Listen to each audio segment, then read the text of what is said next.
बिस्मिल्लाहिर्रहमानिर्रहीम। अस्सलाम वालेकुम नाज़रीन। हर तरह का सियासी शोर शराबा अपने अपने अंजाम को पहुँच रहा है और कुछ माशी मुश्किलात हुकूमत की कम हो रही हैं, अवाम की बढ़ रही हैं। लेकिन इस सारे शोर वगैरह में और हर तरह की हलचल में लोग एक बात को भूल ही गए हैं और वो ये है कि नवाज शरीफ के हवाले से इस्टेब्लिशमेंट और अपोजिशन के दरमियान कुछ वादे या मुआहदे हुए थे या कौलो करार हुए थे, उनका क्या बना। क्योंकि हम ये खबर सुन रहे हैं कि इस्टेब्लिशमेंट नवाज शरीफ को वापस आने की इजाज़त देने के लिए तैयार नहीं है। ये किस्सा बड़ा पुराना है और ये तब का है जब इस्टेब्लिशमेंट ने ये सोचा, यानी 2 साल भी नहीं, इसको गालिबन 2.5 साल हो गए हैं, जब अब ये इस्टेब्लिशमेंट को अच्छी तरह अंदाज़ा होने लगा कि इमरान खान पाकिस्तान को तबाह कर रहा है, बर्बाद कर रहा है, ये तो फिर हम भी मारे जाएंगे। और ये जो फिक्रा है ना, ये जो जुमला है कि हम भी मारे जाएंगे, यहाँ आकर फिर उन्होंने सोचा कि इससे जान छुड़ाई जाए। जान छुड़ाने का तरीका यही था, उन्होंने ये तय किया था कि हमने सियासत में डायरेक्ट मुदाखलत नहीं करनी, किसी को उठाना नहीं है, किसी को बिठाना नहीं है, किसी को टेलीफोन नहीं करना है। लेकिन इमरान खान से जान छुड़ाने का उनके पास एक फार्मूला मौजूद था। वो इस तरह कि जब ये इस्टेब्लिशमेंट गैर जानबदार हो जाएगी तो अपोजिशन के पास फिर ये फ्री हैंड होगा कि वो इत्तेहादियों को तोड़कर इस हुकूमत का तख्ता उलट दे और खुद पर से इक़्तिदार आ जाए। ये बात 2.5 साल पहले चली थी, लेकिन नवाज शरीफ नहीं मान रहे थे और इस हवाले से अरसे में हम ये मुसलसल अपने विलाग में बात करते रहे हैं कि तब्दीली कल आ सकती है, लेकिन नवाज शरीफ नहीं मान रहे। नवाज शरीफ के सामने जो शर्तें रखी गई हैं वो नहीं मान रहे और जो नवाज शरीफ की बात है ये इस्टेब्लिशमेंट नहीं मान रही और ये सिलसिला चलता रहा, यहाँ तक कि इस्टेब्लिशमेंट को पता चला कि बात खतरे की आखिरी लकीर को भी अबूर कर गई है, क्योंकि पीटीआई के अंदर से ही फौज को, इस्टेब्लिशमेंट को इस बात की पूरी इतला मिल गई कि इमरान खान अब क्या करने वाला है। और ये बात है पिछले साल नवंबर दिसंबर की, जब ये तय किया गया था कि कुछ भी हो जाए नवंबर में तब्दीली या दिसंबर में मैक्सिमम तब्दीली ले आनी है, क्योंकि उसके बाद रह जाएंगे 3 महीने जो रिपोर्टें उनको मिली थी उनकी रोशनी में। जनवरी, फरवरी और मार्च में और अप्रैल में फिर सबका किस्सा पाक हो जाना था। और इस बात की तस्दीक कल हामिद मीर साहब ने भी अपने प्रोग्राम में कर दी। उन्होंने बताया कि 15 अप्रैल से पहले, इसमें अप्रैल का जो महीना, इसमें 15 तारीख से पहले इमरान खान ने अपने प्लान पर अमल दरामद कर डालना था। और वो प्रोग्राम ये था कि 15 अप्रैल से पहले बाजवा साहब को बरतरफ करके, ज़ाहिर अभी इनकी मुद्दत में कुछ महीने रहते थे, तो इनको फैज़ साहब को लगा दिया जाएगा और फैज़ साहब फिर आने के बाद वो जो 2018 का रिप्ले था उससे भी बढ़कर कुछ करने वाले थे। कुछ इस तरह की बात थी कि 2/3 अक्सरियत दिलवाई जाएगी इलेक्शन में, मुखालिफ उम्मीदवारों को उठा लिया जाएगा कुछ सीटों पर और कुछ सीटों पर ये यकतरफा ऐलान कर दिया जाएगा कि इमरान खान को उम्मीदवार जीत गया है और कोई एहतजाज नहीं कर सकेगा, कोई अपील लेकर नहीं जा सकेगा। अपील करने वाले को भी उठा लिया जाएगा और अपील अगर कहीं पहुंच भी गई तो ज़ाहिर वहाँ भी इन्होंने बंदोबस्त अपना पूरा पूरा कर रखा हुआ था और इमरान खान को अभी तक अगर कुछ सहारा है तो उसी बंदोबस्त का है, वरना इमरान खान के पल्ले में अब कुछ नहीं रहा, ना अवामी मकबूलियत, ना कोई दबाव का ठंडा। तो उसके बाद फिर इमरान खान ने सदारती निज़ाम नाफिज करना है। पार्लियामेंट का इजलास बुलाते ही पहले ही हफ्ते में उसने आइन में तब्दीली कर देनी थी। ज़ाहिर है 2/3 अक्सरियत जिसके पास हो तो 1 घंटे में आइनी तब्दीली कर देगा और उसके बाद सदारती निज़ाम बनाने के बाद, नाफिज करने के बाद, फहरिस्त मौजूद थी 5000 अफराद जिनको कत्ल किया जाना था। वो कत्ल करने की स्कीम क्या थी ये तो पता नहीं। ज़ाहिर है इस मकसद के लिए शहर शहर फांसी घाट लगाए जाने थे। ये क्या करना था, अदालतें उनकी अपनी थी और वो समरी एग्जीक्यूशन होनी थी। खुसूसी इख्तियारात 2/3 अक्सरियत के तहत कानून आइन में तब्दीली के जरिए मिल जाने थे। तो 5000 अफराद को कत्ल करने के बाद इमरान खान की सदाबहार बादशाहत का ऐलान किया जाने वाला था। चुनांचे मुद्दत फिर बहुत कम रह गई।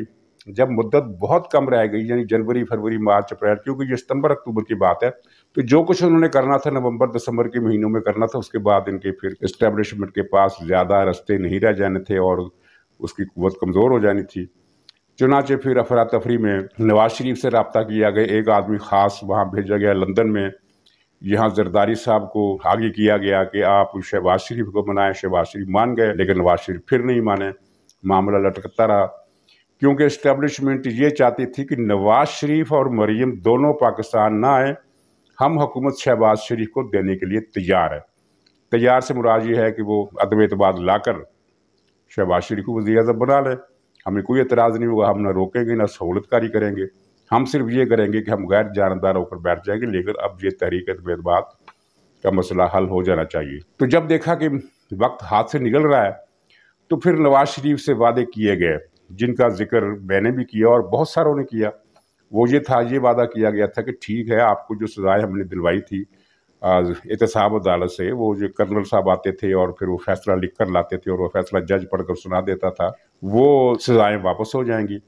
आप रिट दायर करेंगे, सजाएं वापस, जिन रिट तो उन्होंने दायर की हुई थी उस पर जल्दी समाअत होगी और आप बरी हो जाएंगे। इसी तरह सुप्रीम कोर्ट में भी हम ये जो उम्ताहयात नहली है ये भी ख़त्म करा देंगे। उस सिलसिले में भी एक रिट तैयार करने का वो वादा किया गया कि तैयार हो जाएगी और उसके बाद इस रिट पर जो समाअत होगी हम इस तरह से करवा देंगे। तो चुनाचे फिर नवाज शरीफ साहब मान गए इस बात पर, और इस गारंटी इसकी शहबाज शरीफ ने भी दी कि हाँ जी ये ठीक है, ये चीज़ें अब जब हो जाएंगी तो फिर इस तरह भी हो जाएगा, आपकी वापसी हो जाएगी और फिर अर्ली इलेक्शन भी हो जाएंगे। अर्ली इलेक्शन की तजवीज़ भी शहबाज शरीफ ने फिर बाद में जब ये हुकूमत आ गई तो मुस्तरद करवा दी। उसके लिए एक जो स्टोरी सामने आई है वो ये है कि इमरान खान ने चूंकि धमकियां देना शुरू कर दी थी, इसलिए ये फैसला किया गया कि अर्ली इलेक्शन नहीं कराए जाएंगे, हुकूमत मुद्दत पूरी करेगी। ठीक है, ये अच्छा हो गया। लेकिन नवाज शरीफ के साथ जो वादा किया गया था वो फिर अब कहीं बीच में रह गया है। एस्टेब्लिशमेंट नहीं तैयार हो रही कि नवाज शरीफ वापस आए। वो मरियम नवाज को भी रास्ता देने के लिए तैयार नहीं है। यानी गोया कि ये जो अब गैर सियासी होने का नारा था, वो मुदाखलत ना करने का, वो इस मसले में आकर फिर वो लटक गया है। और सबसे अजीब बात ये हुई है कि इस वादे को, इस कौलो करार को, इस अरेंजमेंट को शहबाज शरीफ भी भूल गए। अब शहबाज शरीफ से कोई जिक्र भी करे कि नवाज शरीफ की वापसी कब होगी, तो वो कुछ और जिक्र छेड़ देते हैं, कोई और गुफ्तगू का मौजू बदल देते हैं, कुछ और कहानी उस पर बात करने लगते हैं, लेकिन वो नवाज शरीफ का जिक्र भी नहीं सुनते। और शायद जिस तरह के बाज़ लोगों का ख्याल है, मैं इस ख्याल का ना हामी हूँ ना मुखालफ, क्योंकि मुझे पता नहीं है कि हकीकत क्या है, लेकिन कुछ लोग ये बता रहे हैं कि शहबाज शरीफ साहब समझते हैं कि उनको एक मिल गया है वज़ारत उज़्मा और वज़ारत आला, इतनी बड़ी जैकपॉट उनको मिला है कि किसी और लीडर को मिल नहीं सकता, तो वो इसको क्यों ना एंजॉय करे। अगर नवाज शरीफ और मरियम साहबा आ जाते हैं, नवाज शरीफ पाकिस्तान आ जाते हैं, मरियम साहबा को सियासत करने का आज़ादाना मौका मिल जाता है, वो असम्बली में भी पहुंच जाती हैं, तो फिर जाहिर है कि नए इलेक्शन के बाद वज़ीर आज़म या तो खुद नवाज शरीफ होंगे या फिर वो होगा जिसको नवाज शरीफ चाहेंगे। और पंजाब में भी वज़ारत आला जो है ज़रूरी नहीं कि फिर हमजा को मिले।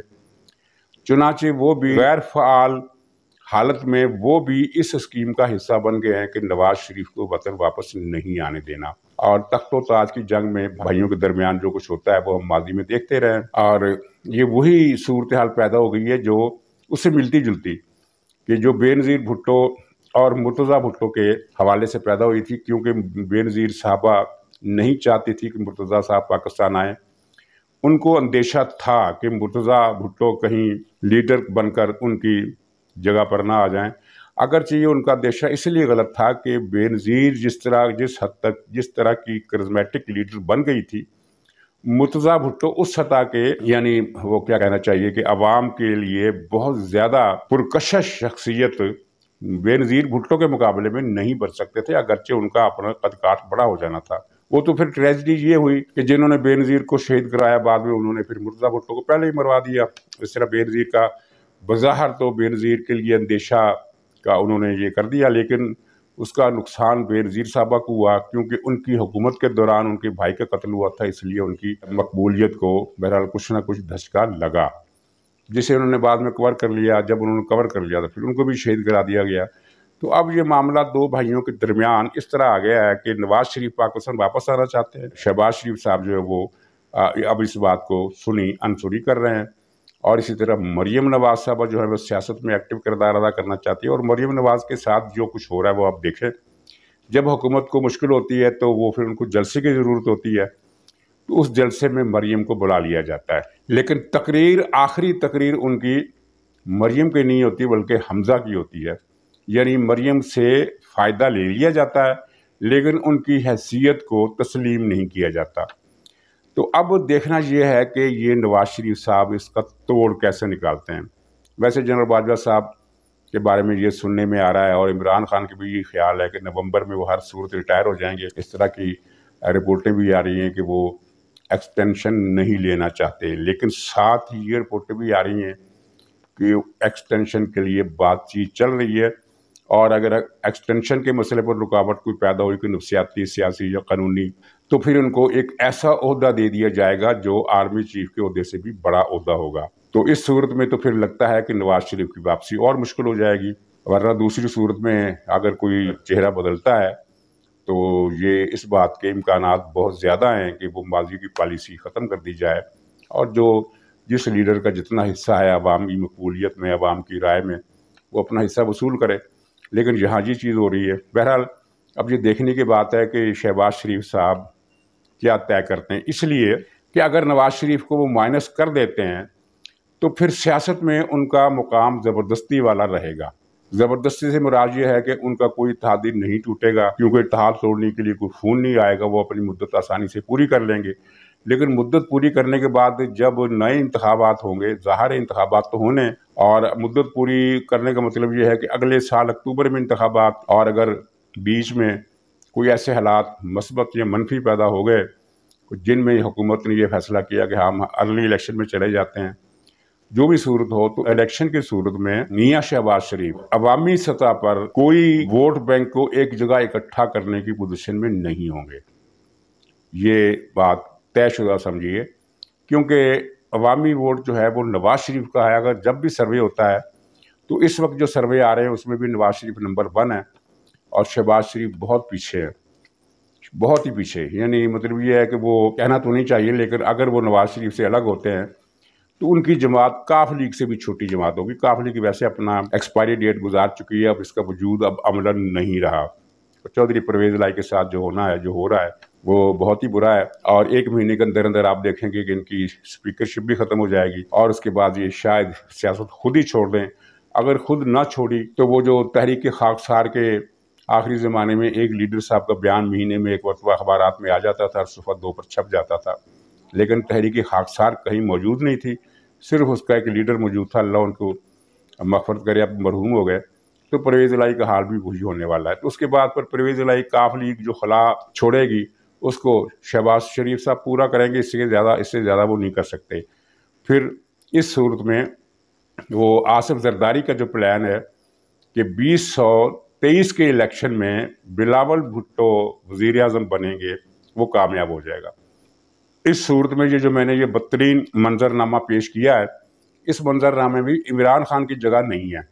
कोई और पार्टी पुर कर ले, कोई भी पार्टी पुर कर सकती है। पाकिस्तान में हालात इस तरह पैदा हो जाते हैं। जब पीपल्स पार्टी ज़िया-उल हक के ज़माने में ज़िया-उल हक की डेथ हुई तो पाकिस्तान में कोई भी जमात पीपल्स पार्टी का मुकाबला करने की पोजीशन में नहीं थी। जमात इस्लामी डाउन हो चुकी थी, और मुस्लिम लीग को तो कोई पूछता ही नहीं था कि ये भी कोई पार्टी है। लेकिन फिर अचानक IJI बनी, और फिर अचानक उसके अंदर से नवाज शरीफ की क़यादत नमूदार हुई, और वो पीपल्स पार्टी को काउंटर करने के लिए सबसे बड़ी क़ुव्वत बन गए। पहले उन्होंने पीपल्स पार्टी को एक हद से आगे बढ़ने से रोका, और उसके बाद वो उन्होंने पीपल्स पार्टी की जगह संभाल ली, यानी पाकिस्तान की नंबर 1 पॉलिटिकल पार्टी की हैसियत से उन्होंने मुस्लिम लीग नून को तस्लीम करवा लिया। तो खला कोई और पूरा कर लेगा। इमरान खान का फिर भी कोई चांस नहीं है। बहरहाल अब इमरान खान क्या कर रहा है, अब पाकिस्तान के अंदर से वो बिल्कुल मायूस है। अदलिया की तरफ से उसे कुछ उम्मीदें हैं। कल आपने देखा कि किस तरह उसकी ज़मानत हो गई, लेकिन अब बैरून मुल्क वो फिर मुतहर्रक हो रहा है। किस तरह कि पाकिस्तानी हाई कमीशन के सामने उसने PTI को हिदायत कर दी है कि 3-4 मुल्कों में, कम से कम 3-4 मुल्कों में, बरतानिया, अमेरिका, ऑस्ट्रेलिया और 1-2 मुल्क और, कनाडा, इन मुल्कों में बड़े बड़े मुजाहरे किए जाए, और इन मुजाहरों में नारा लगाया जाए कि जनरल बाजवा इस्तीफ़ा दो। अच्छा, इन ये बड़े बड़े मुजाहरे कितने होते हैं? बरतानिया में और अमेरिका में जितनी मर्जी आप कुव्वत इस्तेमाल कर लें, कोई मकबूल तरीन सियासी जमात भी जोर लगा ले, वो 500-600 से बड़ा मुजाहरा नहीं कर सकती। लंदन में अब तक जितने भी मुजाहरे PTI ने किए हैं, 200, 250, 300। अमेरिका में भी यही हालत है, कनाडा में भी यही हालत है, और ऑस्ट्रेलिया में भी यही हालत है कि इससे ज़्यादा बंदे इकट्ठे नहीं हो सकते। तो कहने की बात यह है कि चलिए हम मान लेते हैं कि 500 से ज़्यादा आदमी इकट्ठे कर लेंगे, हज़ार आदमी इकट्ठे कर लेंगे, और ये जलसे जो हैं वो एक दिन के नहीं होंगे बल्कि हफ्ता भर भी कर ले, तो जनरल बाजवा की सेहत पर इससे कोई असर नहीं पड़ेगा, वो किसी दबाव में नहीं आएंगे, इसलिए कि दबाव लेने की जो जिम्मेदारी है अब जनरल बाजवा के सर पर रही ही नहीं। अब वो बतौर इदारा पाक फौज इस दबाव को, इस ब्लैकमेलिंग को रिजेक्ट कर चुकी है। अब ये जनरल बाजवा का सरदर्द नहीं है। हाँ, ये सवाल अपनी जगह है कि फौज के खिलाफ जिस तरह गालियां दी जा रही है, जिस तरह प्रोपेगेंडा किया जा रहा है, इल्ज़ामात झूठे लगाए जा रहे हैं और शर्मनाक किस्म की गुफ्तगू भी की जा रही है, इसका नोटिस कब लिया जाएगा? जबकि कल कराची में एक सहाफ़ी अरसलान साहब हैं, तो उन्होंने महाजिरों के हकूक़ के हवाले से कुछ ट्वीट किए और कुछ सोशल मीडिया पर आर्टिकल लिखे, तो उनको उठा लिया गया और अभी तक वो लापता हैं। यानी लापता अफराद के लापता होने का सिलसिला शहबाज हुकूमत में भी जारी है। उनका कसूर कुछ नहीं है, उन्होंने स्टेट के ख़िलाफ़ कुछ नहीं किया, उन्होंने स्टेट के ख़िलाफ़, पाकिस्तान के ख़िलाफ़ कुछ नहीं लिखा, फ़ौज की कोई गाली भी नहीं दी, फिर भी उसे उठा लिया गया। और ये जो गालियाँ दे रहे हैं, ये टीवी स्क्रीनों पर हर शाम नज़र भी आते हैं, अपने व्लॉग्स में भी नज़र आते हैं। इनमें से जो सोशल मीडिया के लोग हैं, इनमें से कुछ तो बैरून मुल्क हैं, चलिए उनको छोड़ दीजिए, लेकिन सारे बैरून मुल्क नहीं है, कुछ पाकिस्तान के अंदर से ऑपरेट कर रहे हैं और बड़े बड़े मरूफ नाम हैं। उनकी तरफ उन पर हाथ उठाने की अभी तक किसी तरफ से कोई खबर नहीं आई, लेकिन सुना है कि चंद दिनों में कुछ ना कुछ ये लोग पकड़े जाएंगे और इस नेटवर्क का खात्मा किया जाएगा या इसे कमज़ोर कर दिया जाएगा। तो नाज़रीन, इजाज़त दीजिए, इंशाअल्लाह अगले ब्लॉग में फिर मुलाकात होगी। तब तक के लिए खुदा हाफिज़।